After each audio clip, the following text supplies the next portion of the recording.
Okay, PLOSIVS self-titled album review. Let's chat about it. Hey guys, what's going on? John here from What's Spinning here tonight to chat about this debut album from this newly formed punk supergroup of sorts, this hardcore, post-hardcore supergroup known as PLOSIVS. And I wasn't going to review this, but I saw the list of names attached to this project, and we have, a real list of people that mean a lot to me. And you got John Reese from Hot Snakes, Rocket from the Crypt, Drive Like Jehu. You also have Rob Crow from Pinback, Adam Willard from Against Me as well. Also, we have Jordan Clark in there from Mrs. Magician. These are all names from bands that have meant so much to me over the years.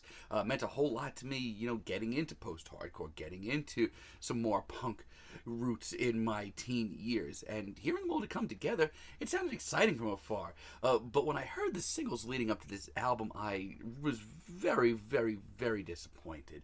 Let's chat about this album quick. This album starts off with Hit the Break, one of the lead singles from this album, and I'm sorry, I don't think it's very good. As a matter of fact, this sounds like the culmination of a lot of the reasons that the later years of some of these bands haven't been as exciting and decent as their early days. It has no teeth to it at the end of the day.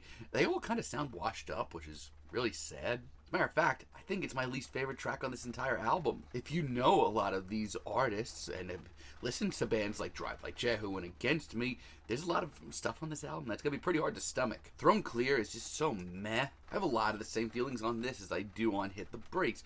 I will say this, the instrumental of this track is a lot better. It's a lot punchier. It's a lot crunchier. But man, it's these vocals that are just so cheesy. This hook that is just not where I want to hear this album. And listen, I can handle some more melodic moments in my post-hardcore. It's usually what I gravitate towards.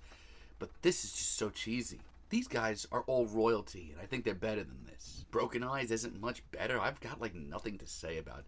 So many tracks on this album. Its instrumental's dime a dozen. These vocals are borderline obnoxious once again. There is no middle ground when it comes to this band. I will say this though, a lot of the deep cuts on this album are a lot better than any of the singles. Like take for example Rose Waterfall. It's times like this where I say, hey, this album's not for nothing. This is a very crispy, very agitated track with nods to classic post-hardcore. I really love the riff here. I really love the tension as well. Like this reminds me of some of the best moments on the last Hot Snakes record. It's got some serious heart to it. I like this track. I mean, yes, it doesn't really seem up to the standards of anybody involved in this project, but it does save this album a little bit. Never Likely is easily one of the best tracks here. It's raw, it's got heart to it. I love the throttling riff as well. This sounds like where this band should be. This is a good coming together of their sounds. It's an awesome track, and one of the first tracks here that, as soon as it was done, I said, wow, I'd like to hear this again. Pines is also excellent. There is such a night and day difference between this track and some of the singles leading up to this album. Once again, it's very driven. It's a great, solid throwback post-hardcore jam with some serious heart to it. Love the chorus as well. It's probably the most accessible one here. And the dual vocals are a really, really, really nice touch. I don't know, man. I really hope that a lot of people are more into this than me. Honestly, at the end of the day, it's a very middle-of-the-road supergroup album. We have tracks like See You Suffer, which are just so middle of the road. We get this big, bold, explosive instrumental here that's actually really good. But vocal-wise, it doesn't even come close to the same level of intensity or heart. But then I hear, Iron Will, and I think this is the most true-to-form track here. It is explosive.